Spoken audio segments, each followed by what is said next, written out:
Okay, this poem is entitled, "The Girl Who Held My Hand During My MRI."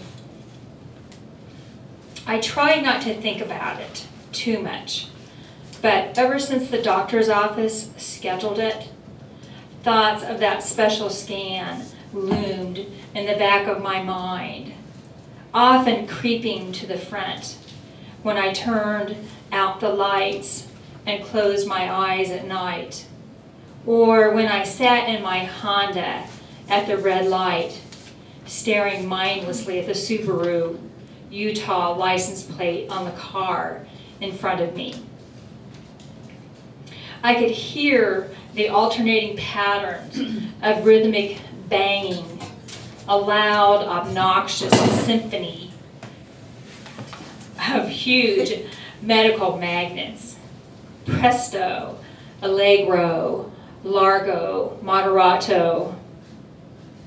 Mostly, I thought of the metal sides of the machine tightly enclosing my body, an open-ended tomb with a tiny mirror over my head so I could still see Dave safely behind glass in the small room where the controls were, bright computer screens reflecting on his face. Oh, hold on, it just disappeared.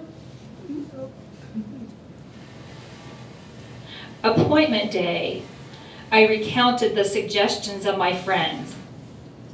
Do multiplication tables, count, so sorry.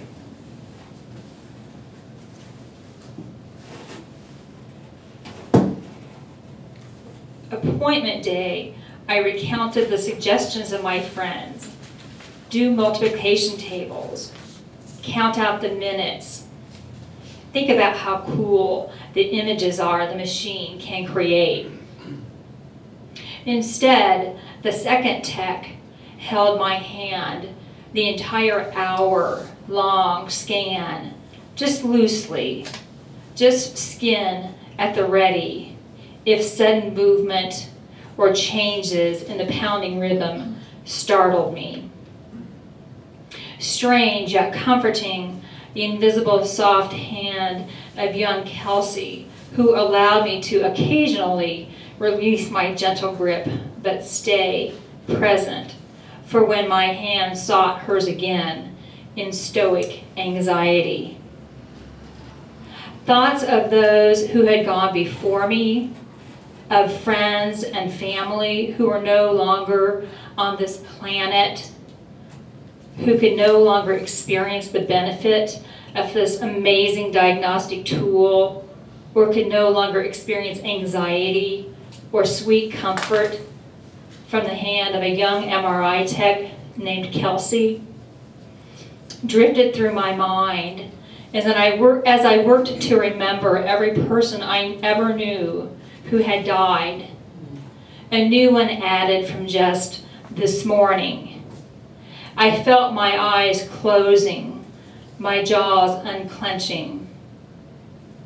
I saw the faces of loved ones and those I barely knew, mentally announcing each name, a roll call, a cataloging of a lifetime of loss, of love, of friendship, of gratitude.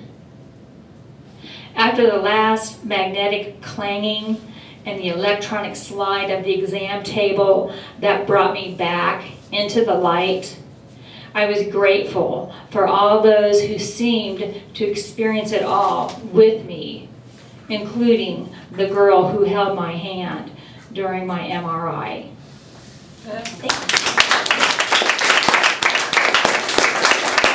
Thank you, Beth. Thank you, Beth. Albert, are you ready with the poem? I guess so. I wasn't planning on reading. Uh-oh. And so I've got different stuff. I guess I'll read these two. And use the mic. Oh yeah. Yeah, not everybody hears well enough to. Can you hear me? Yes. All right. I don't usually title my poetry. So this one goes, Even if you're just a part-time poet, or don't consider yourself one at all, you know you've got a song. It's for you and me and everyone. We're all writing the lyrics, together and alone. If you sing to me, I'll try to sing along. I know most of the changes, a few verses, and I know if I get some mixed up, the song will continue on. You're spontaneous and relaxed. In fact, I'm learning from you how to be myself. You're a really good teacher.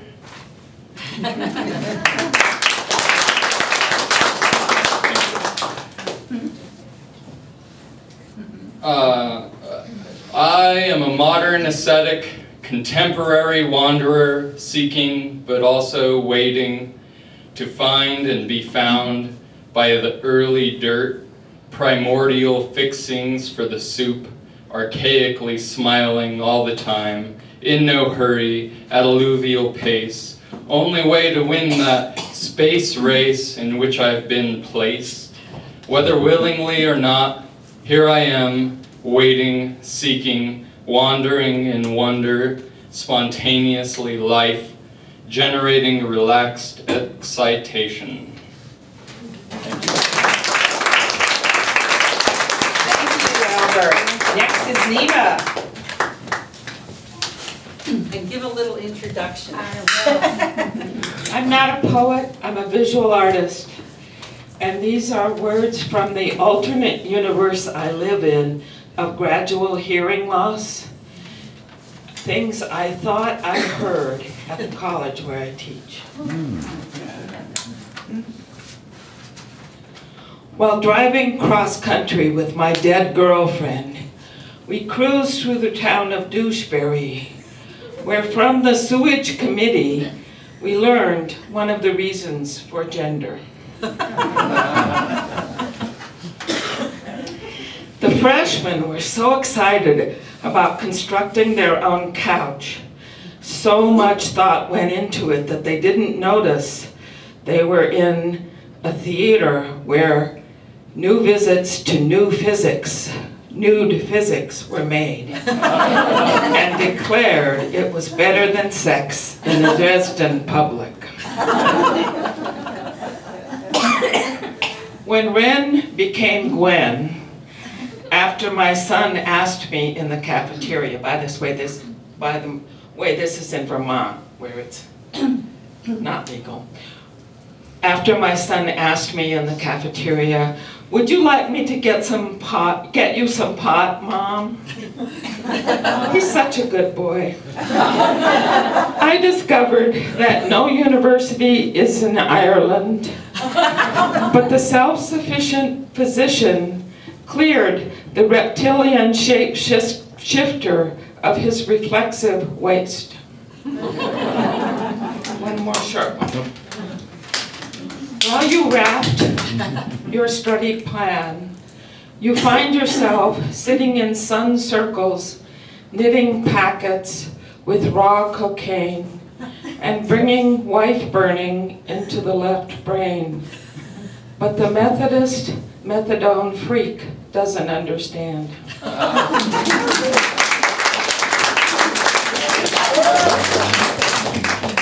Surrealism. Thank you. Karen, you're next.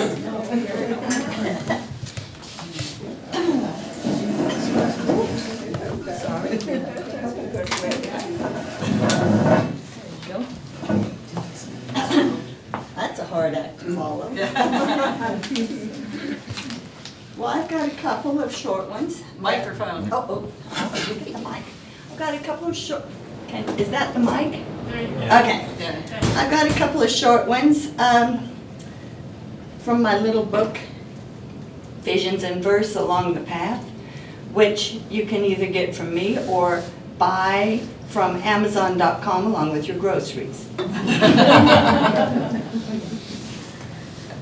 That seems so weird. That's what it is. Seasons. Mike. Mike. Oh, yeah. In the Colorado Rocky Mountains, where the air is crisp and clean, where the creek beds flow with water pure, stones in sunshine gleam. Summer brings forth quaking aspen and wildflowers as far as the eye can see. Fireweed, Queen Anne's lace, and Rose of Sharon come out for all the world and me. Autumn brings a different hue that shines in golden light. The bear and squirrel put forth their plan. Prepare with all your might. When winter arrives and the land is quiet with freshly fallen snow, there's nothing quite so cozy as a good book by a fire's glow. When a lone coyote begins to howl and the wind blows frozen and cold, it feels as if the world has stopped, grown stiff and frail and old. But wise coyote knows a secret when winter seems most bitter. Wild iris peeks above the snow, and coyote springs a new litter.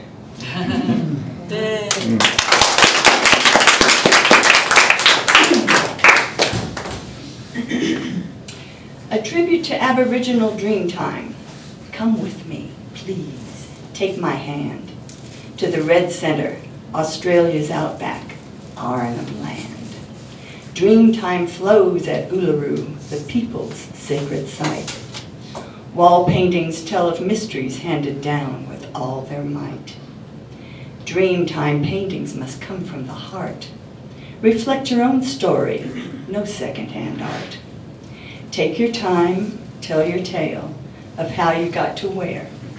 Ride a camel, a brumby, take the gan. If all else fails, fly in by air. Of course you can go by walkabout, like Aboriginal people do. Just keep in mind, they know the way. And of course, who can marry who? Who is who and what is what? No written language required. Set your intent. Don't tell yourself lies. What you find out is what you desired.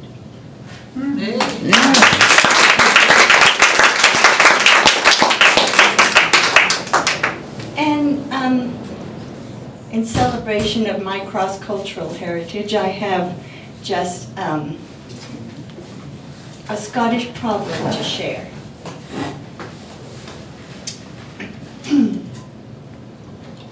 Forgive your enemies, but always get the bastard's name.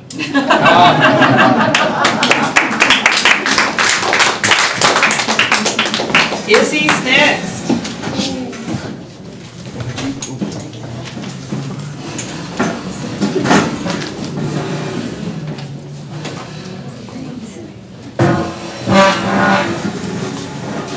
Do you need me to put it down further? I don't know. Yeah. Okay. Hello? Did you? Okay. Yes, I haven't written a poem in years. And then we heard there was this wonderful gathering, so this is just on waking up this morning. Lean further in, you may have to grab it. Okay. What you are, I am. What I am, you are. What you are, I am. What I am, you are. We are the timeless being. We are the pure, clean, clear seeing, timeless being. We are the stay still, stand still, free will feeling.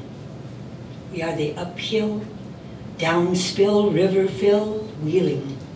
Stay, stay, stay in the still, still, still, till the timeless comes, as it always will. We are the clear, clean, slipstream, free dream being. We are the infinite, endless, limitless being. What you are, I am. What I am, you are. We are the being.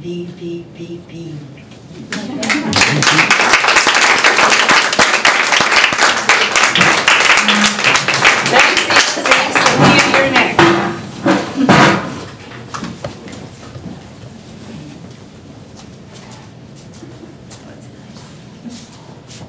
The poem that I'm about to share had its origin on a road trip that I took to Montana. But I got to this place, Little Bighorn Monument.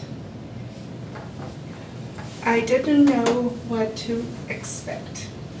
I had read about it, I knew it existed, but something very extraordinary happened with my being there.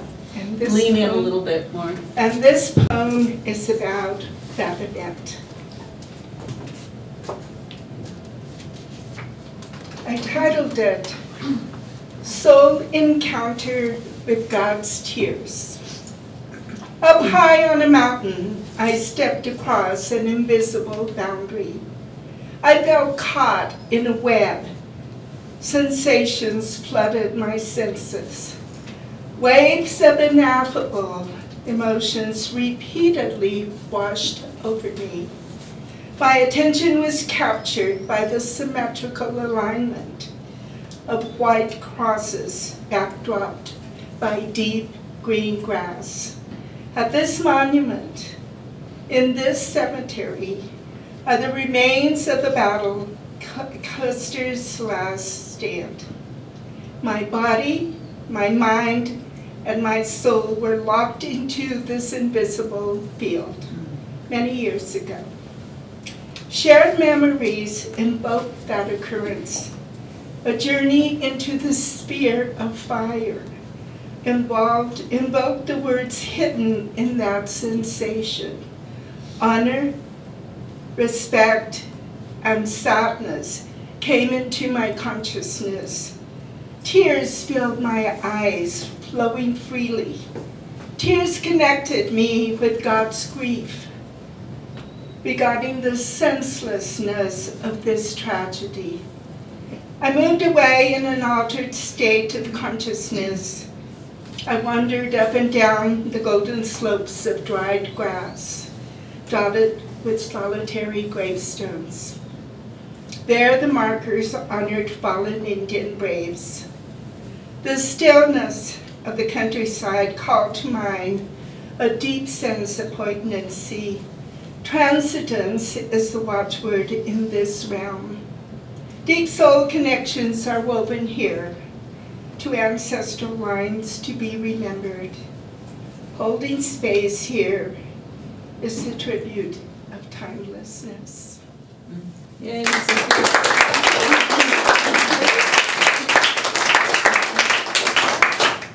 Robert Brown.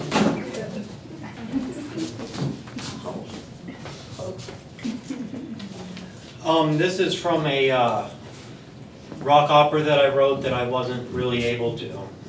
Yeah. I'm too tall. Well, no, not too tall, nice and tall. Sorry, it's hard for me to do it from that side.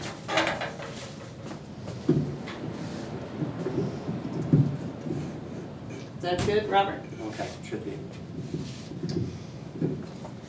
I wrote a rock opera that was set in the 1950s, but unfortunately I couldn't find anybody to compose the music, so I turned it into a novel, poem, lyric mashup. And it's about an unrequited love story that is far too autobiographical. So this is the song called Tear Stains on My Shoulder. They say that beauty is in the eye of the beholder, but why won't our love spark, even smolder? I love Sarah Sue with all my heart, but this pain is tearing my soul apart. I've fallen into a trap that all lonely boys fear. She's crying on my shoulder, it's stained with tears. I've fallen into the trap where I am like her brother. Why should I pursue my love? Why should I even bother? There are tear stains on my shoulder. All I have to do is hold her. She weeps and sobs over her lost love. Little does she know we'd fit like a glove. I'd be both best friend and a lover. I wish her feelings for me, I wish she'd uncover. She cried on my shoulder since we were 4. I'd let her cry on my shoulder for 100 more. I'll always be there in her time of need. By being there for her, I'll plant love's growing seed. All I have to do to win her is a little time. You know you've heard this song and dance rhyme. By being there for her, love's seed will grow. Someday I'll be retrieved from love's death row. There will come a day when she will open her eyes, and love will come to her as a complete surprise, and she will look into my eyes and see that love must be, she will love me with all her heart, voluntarily. And then this was the response I got. And this is the response I got, unfortunately. I need someone like you. I love you like you're my brother. As a friend, I'd have no other. You just don't make my heart flutter. I need someone who is. Our love is forever till our lives are through. Our love's not the love you fall into. That love I won't be sharing with you. I want someone who is someone like you, but not you. Someone like you, but not you. Our love wouldn't be real that I can't pretend. I'll always, always count you as a friend until the world comes to a bitter end. I want someone who is. I love you in a special way, Buddy Brown. You'll always there for me when the sun goes down. You're a great friend who will always be around. I want someone who is. I need someone who will always be true. I need someone who's never really blue. I need someone who binds my soul with glue. I need someone who is. My lover has to be my best friend, so our love will never come to an end. I can't stand the pain of my heart's rend. I need someone who is. I need a lover who is a friend like you. I need a lover who will do things a little taboo. I need a lover who I can have a steamy rendezvous. I need someone who is. I want someone who will stay late after curfew. I want someone who will get a tattoo. I want someone who's a little voodoo. But in the end of the day, I want someone someone like you, but not you. Someone like you, but not you.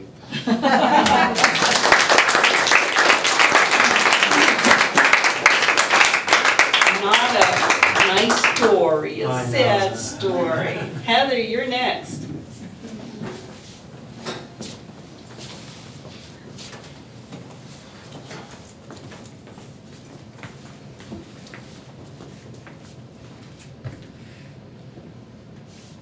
Hello.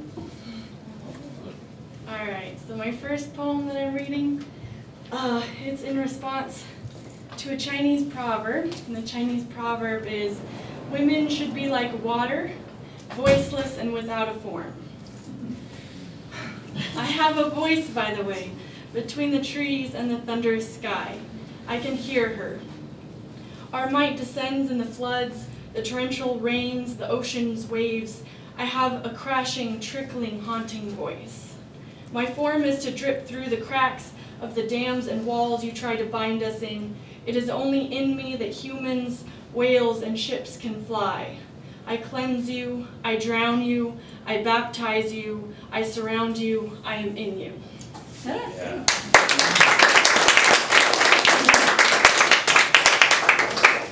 And my second poem, I think my marker disappeared, is called The Dark. Thank you for the deep, dark, the closeness of the womb of the earth where embryo grows, where embryo seeds deep in the musty dirt secrets. Wet it builds, damp it stems up. The earth crackles with roots, slowly wringing the soil.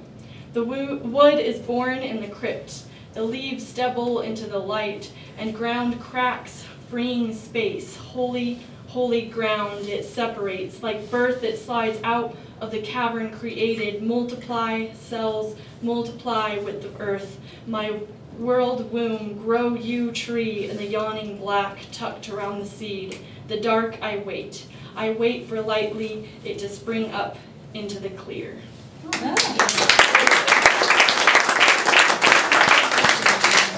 Thank you, Heather, and thanks for coming tonight. Really appreciate it. Barb, are you going to read tonight? Do you want to read something? Maybe. All right, I got to get you in the list. Okay. I'll call your name. Anyway, Bob Marsh is next. I think I saw him walk in.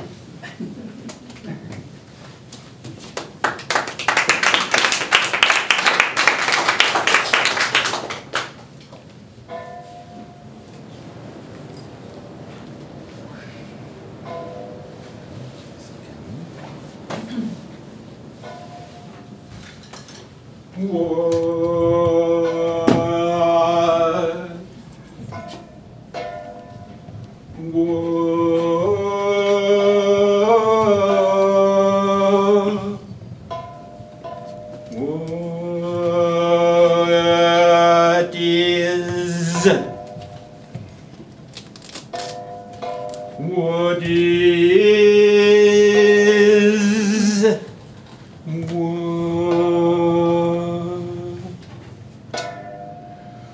what is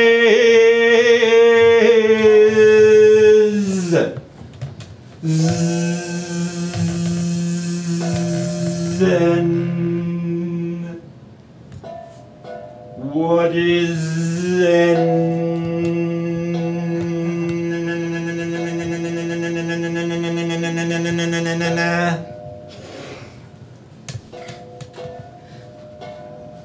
Hey,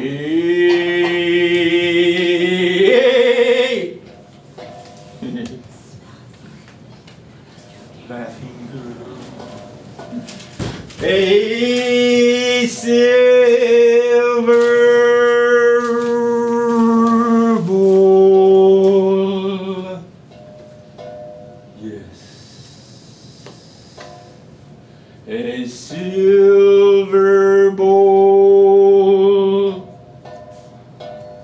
filled.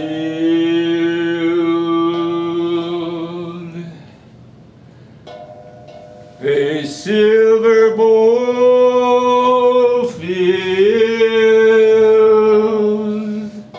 with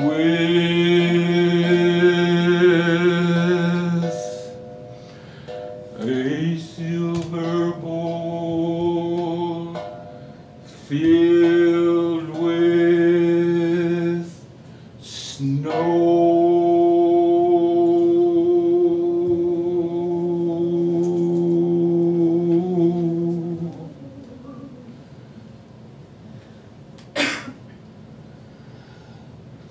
Hey.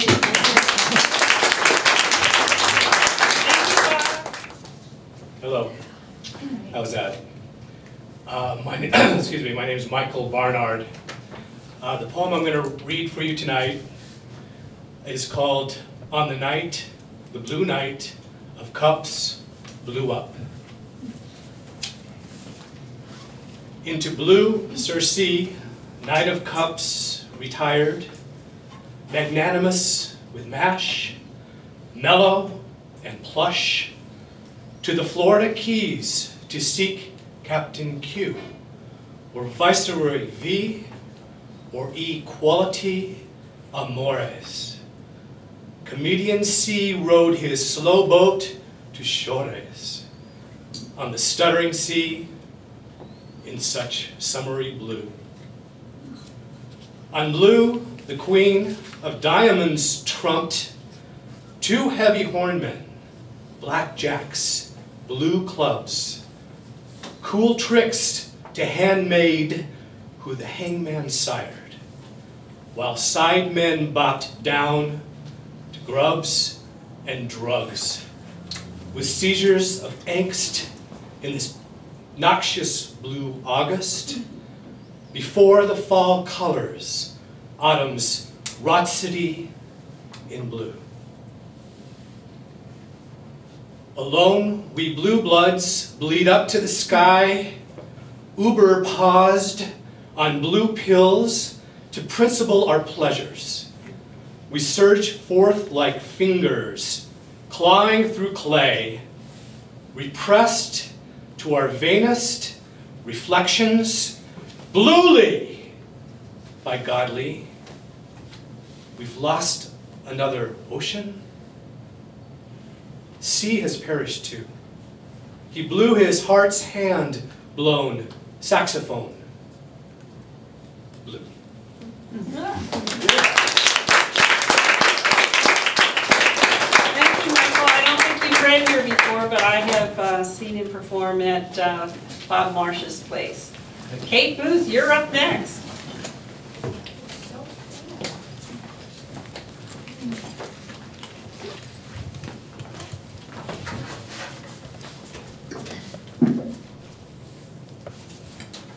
Okay, hi everybody. Okay, this is a new piece. Thank you to my sister and brother-in-law who are here that helped me with that. Anyway, this is called What She Does. How does she manage to hold it all together while the world has its way with her? Those lascivious dreams when waking comes slowly, but all too soon. Nirvana meets the right one. A peek across the slick, polished tabletop, chairs knocked back, an invitation. Her book flops open in her lap. Eros and Psyche spike the moment. Dark, rich, aromas, coffee, chocolate, cinnamon curl around her, spooning a kiss to cry for. She fondles the toasted bagel, smeared almond butter, fragrant orange marmalade, sticky fingers.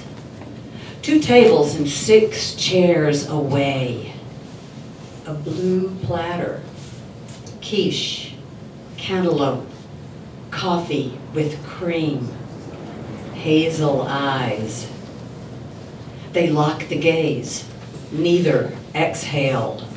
Cups and saucers clatter, knives and spoons clink, salt and pepper touch elbows. Voices ebb and flow, an ocean of murmurings, a tide of tidings. Troubled news like confetti burst overhead, more killing, suffering, torture, fear bites down. She nips her tongue, tastes the salt of blood. Violence, power, desire, hatred, love, kinship. Somebody with no shadow or form clicks away the mayhem. The scale tips. A kindred voice outcries. Imagine all the people living life in peace. Oh, oh. The book balanced on her lap.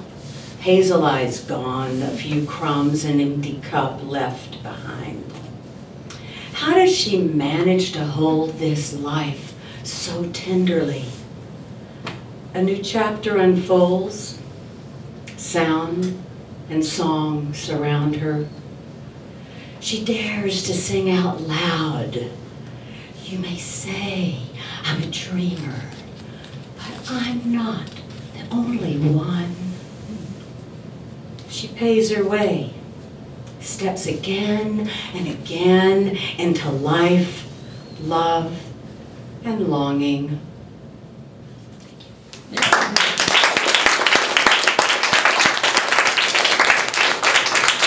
you, Kate. I saw Sandra jotting notes. Do you want to read something tonight? No. Oh, well, that's nice. She's drawing. That's even better. Barb, you're ready. Joey, do you want to read tonight? I have nothing to read. Okay. Joey is the one who prepared the wonderful food, so really give Joey a round.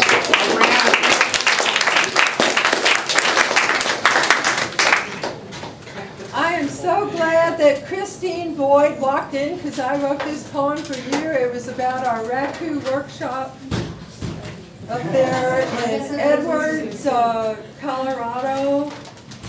And so this is for Christine.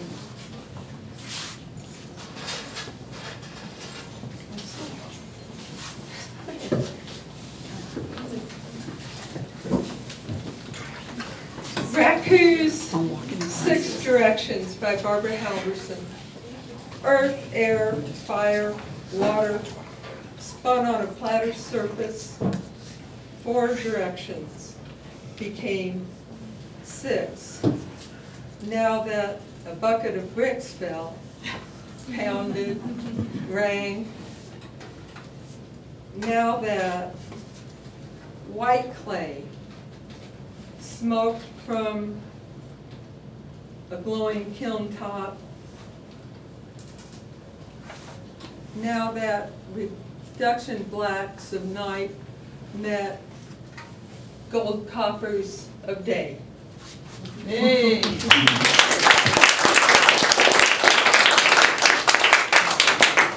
This one is for anybody Thank you. who doesn't know the difference 50 years ago or today. It's called SNCC 1962, Student Nonviolence Involvement Coalition. Assigned roomies at Hakona Hall, Zuni or Zia wings of the namesake butterfly.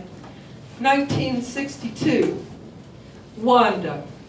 We swam together in pale blue cotton suits and used the same water as the Lobos. Wanda's roommate spent her time in the student center with the all-black, all-tall track team. Sitting next to this lanky, pock-marked white girlfriend, I was trying to blend. Amidst my unexplained acceptance came the info in the form of Nelda's rib jab that I was flashing a brown fever. My leg crossing caused actual rolling on the floor from the agile track stars.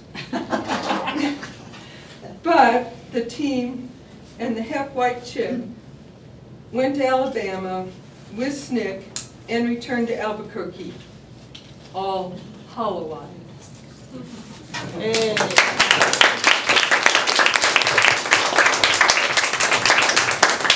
And I asked Barb if she had any seating that she could bring, any folding chairs, and she brought a Fraser saddle on a saddle, what is it called? Folding saddle rack, and the Fraser saddles were made right here in this building for Pancho Villa, sent them down to Mexico.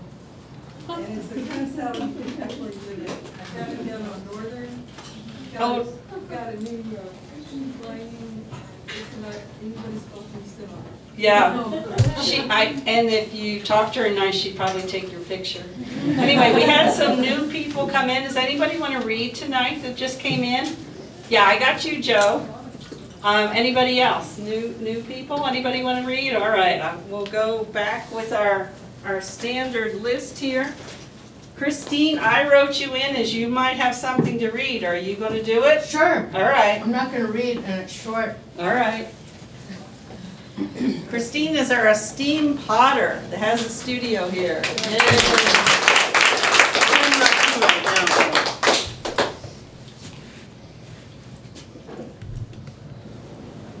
I'm kind of a short guy. No shoes on, jumping on my bed. It's springtime in the Sockies.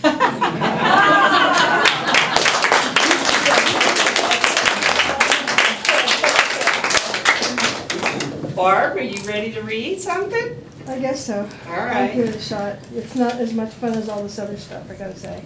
That's all right. Okay. Everybody's got a different point of view. Let's see. You know, the stuff that's making us laugh. Oh, okay. I'm trying to think. I've got. Anyway, I've got a revolving. Do you know how to? You probably know how to do it, right? She's a filmmaker, so she probably can handle a microphone. Okay, I haven't written a poem in a long time, so I would call this a work in progress, or maybe a start of a work in progress that I may or may not complete. So, the orange head face on TV, he makes me sick when I see hypocrisy and lies and hate, no kindness, no caring, just self-indulgence and deception. Not my president. In my lifetime, I have never seen the uncovering of greed so real, so obvious, so blatant and deceitful. Winner take all, no matter who dies. Remember the time our leaders wouldn't listen? Students in the street, war resistors and riots in the hoods. Assassination of MLK, RFK, and don't forget JFK. Man on the moon, Woodstock and Watergate. Tricky Dixie Nixon got impeached. Remember the 80s? Reaganomics and the drug war, arms for hostages and the Iran-Contra affair, Tiananmen Square and the Berlin Wall come down, the Manson murder sprees in John Lennon 2, act up, and gay rights, war for oil again and again. And yet here we are. We came back, our country revived, we thrived, power to the people. Until 2000, the Supreme Court decision, the stolen election, Bush and Cheney in charge, 9/11, the Twin Towers going down, Guantanamo Bay and the axis of evil, fight against terrorists, drill baby drill, Hurricane Sandy and the Gulf oil spill, Homeland Security and airplane checks. Our rights are eroding step by step. And now we have the Orange Head, the Koch brothers and the NRA, the billionaire cabinet who wants to change all the rules. No more money for them and less for us. Our future gets stolen, no middle ground. We are standing for you, we are carrying signs. We stand for liberty, we are the resistance. We stand for equality for all as we watch her fall behind. We stand for our planet and the decline of the USA, like the cycle of history. We need a few heroes to bring back hope. We need a few heroes to follow the light. Yay.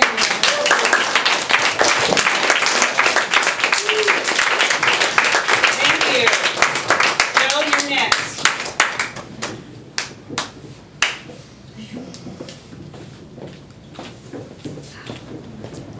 And this has gotten loose, so you may have to hold on to it. Okay. My one-line poem is, "My soul was of the winter. I prayed for snow."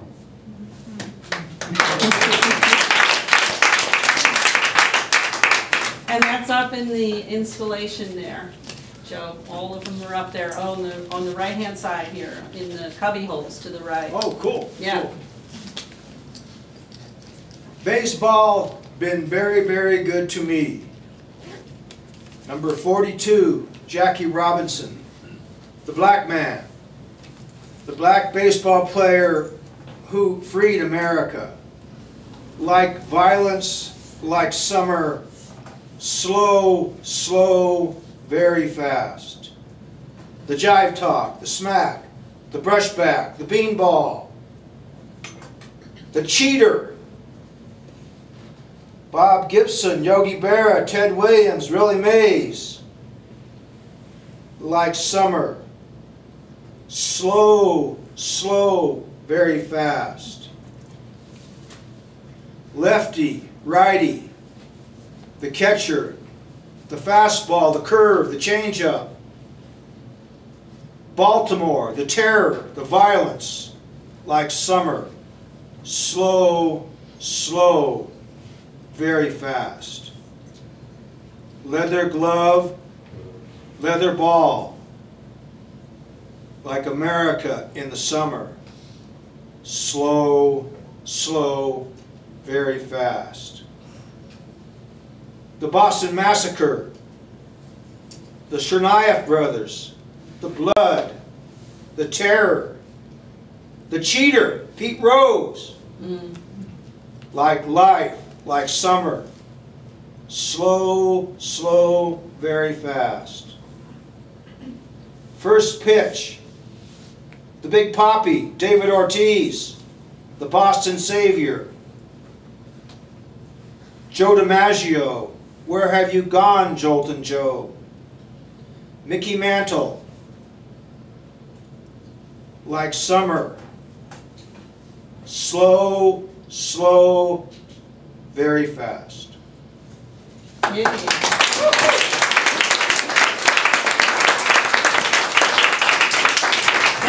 Joe. Kennedy, you're next. And if you can figure out why the mic is doing this, I would be eternally grateful. I will too. I'm not going to do an original poem, but I'm going to do a poem that is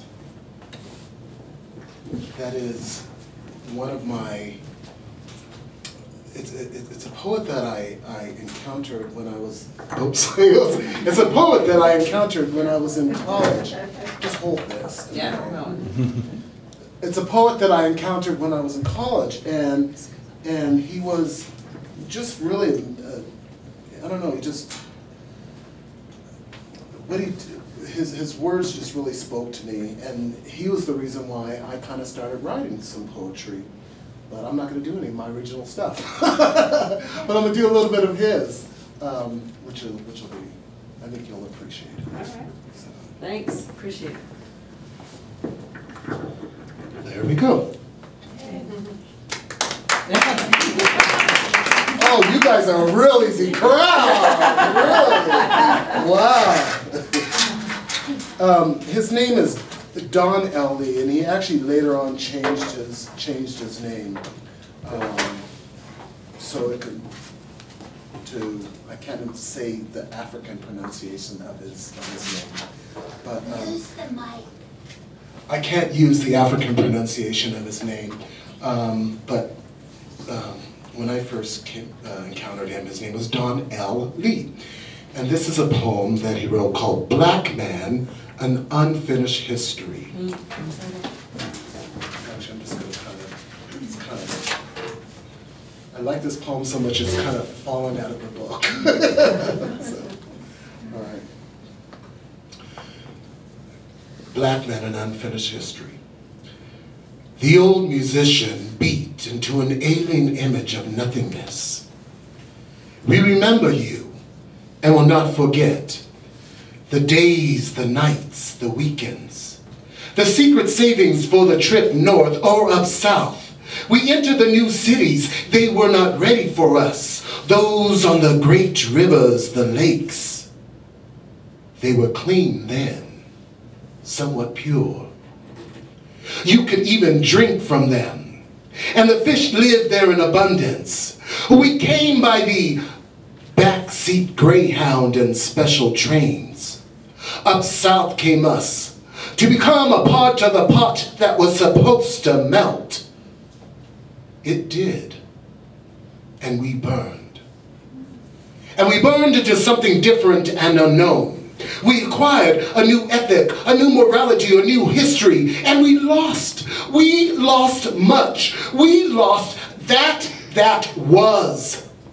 We became Americans, the best, the real, and blindly adopted Americans' heroes as our own. Our minds wouldn't function. What was wrong? It couldn't have been the air. It was clean then. Today, from the clouds we look back.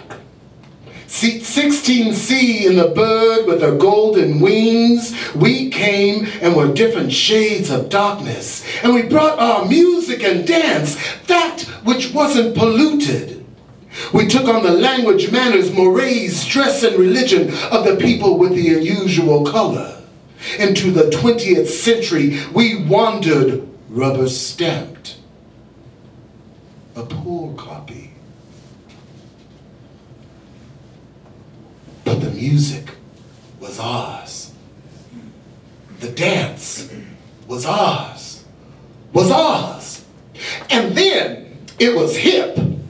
It was hip to walk and talk and act a certain neighborhood way. We wore 24-hour sunglasses and called our woman baby. Our woman. We wished her something else. And she developed into what we wanted.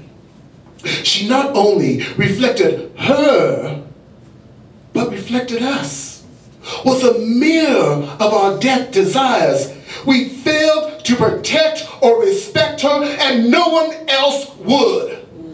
And we didn't understand why she be doing that thing she don't do.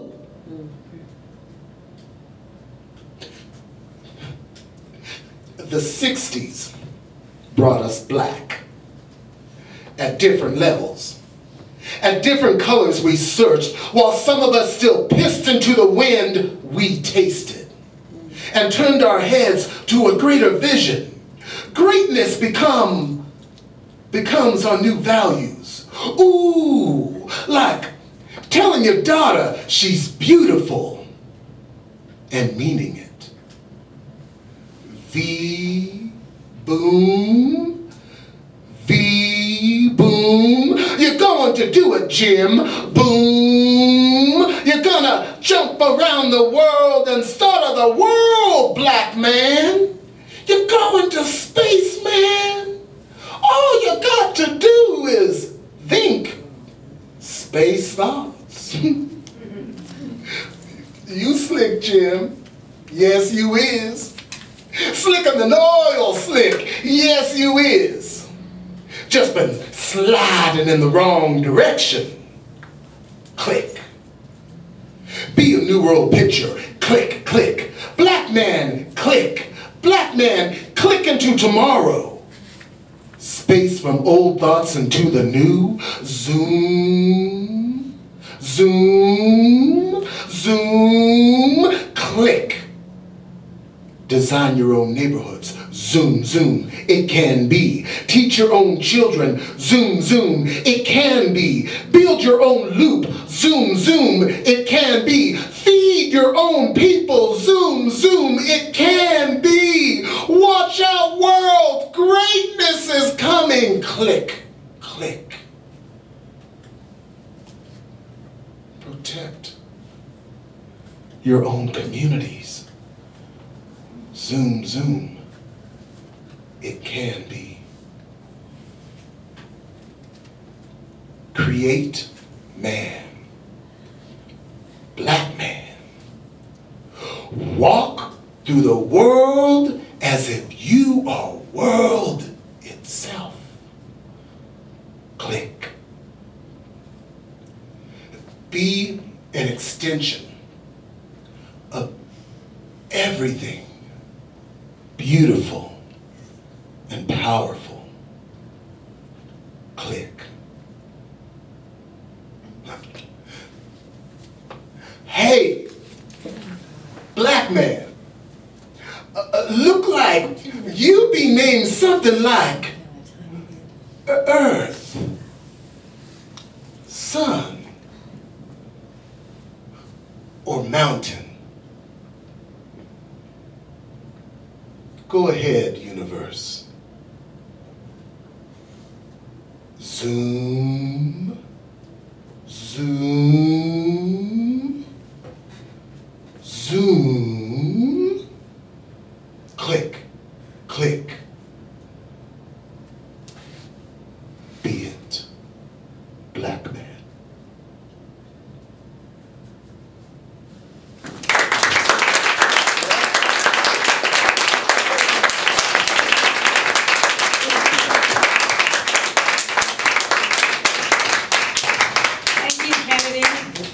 And unfortunately, I have saddled Joel with having to follow that. Sorry about that. But anyway, and I probably didn't communicate as well as I could, you know what I mean? I wanted people to read more than their one-liners, but I bet you can remember some from memory. Come on up. Joel Scherzer. Joel Scherzer founded the Pueblo Poetry Project in 1979, right? Yeah. Thank you. I'm happy to be included in Kyle's installation project. You did a very good job on that. I hope everyone takes a look at our one-liners after the reading.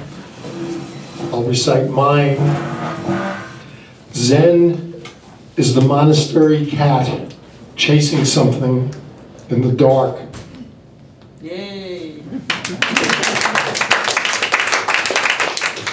Kyle wanted me to improvise a little. I have a variation on the forgive your enemies. Forgive your enemies. Nothing bothers them more.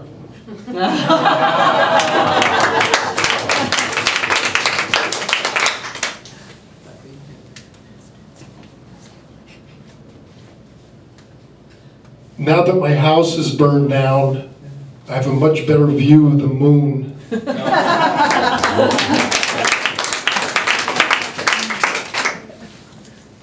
I didn't write that one, but I wish I had.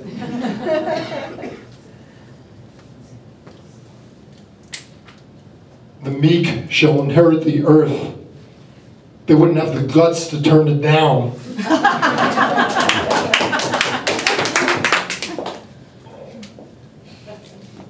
We are such stuff as dreams are made on. Who wrote that? Anyone recognize that? Oh, yeah. Shakespeare. Glut thy sorrow in a morning rose. John Keats. Good job. Thank you. Yeah. Only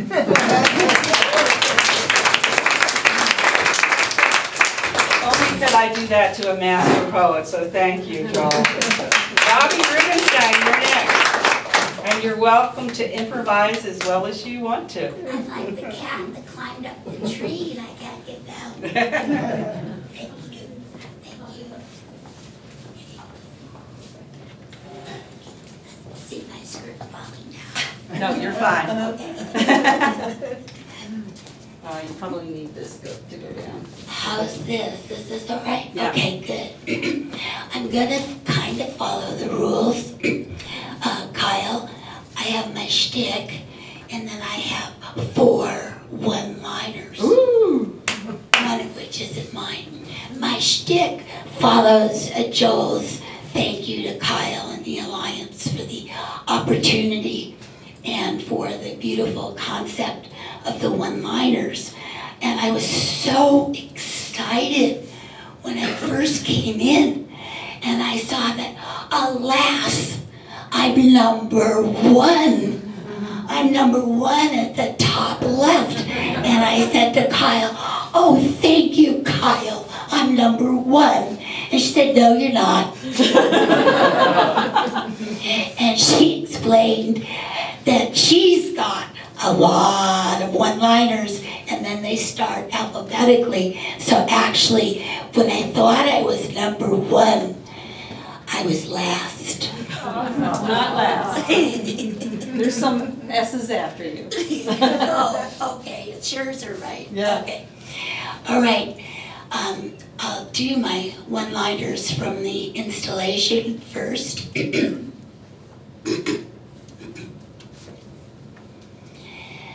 Disaster falls, just missing the neon dumpster. Yeah, yeah. Sleep. What? Oh, yeah. Thank you.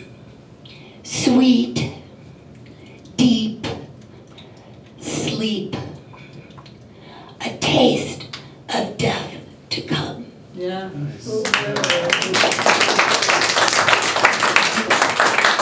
And to make all of we writers feel better, I'm going to read a one-liner from one of the most famous poets in the world, who was never published while she was alive. And this is my favorite bookmark, and it's been on my vanity mirror for about 20 years. Hasn't seen a book in all that time. Not knowing when the dawn will come, I open every door. Emily Dickinson. Yay. A lot of life and death going on, one way or the other.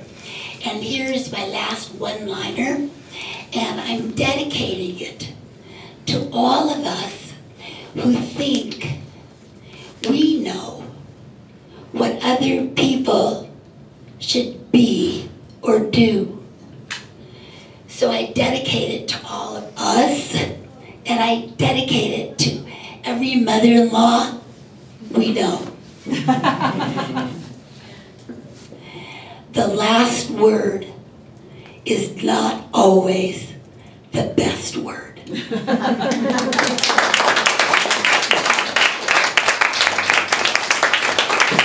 there anyone else who would like to read? All right, I'm going to wrap it up then. And after I read a poem, then we can feast on the feast. And if you want to start over again, you're welcome to stay. There is going to be a movie at 8:30, and it's quite a good movie. It's Gods and Monsters. It's a classic film, and it is now only 7:20. So we may have to do another round of poetry. I'm going to read the closing poem to my latest collection, This Town. It's poems of correspondence between myself and a Longmont poet. And many of the poems have a historical basis. So that a little bit of introduction since you're dropped in at the very end. It's called Dancing in Atlantic City. The Dancers Hotel down the street from Steel Pier has transoms over the doors, a way for cool to get in, create a cross breeze for windows, open onto the narrow stretch between buildings. Conversations carry from one room to the next, same as night voices of drink and gambling down the hall, not many secrets kept. Members of the bands stay there too, the Dorsey brothers, Benny Goodman.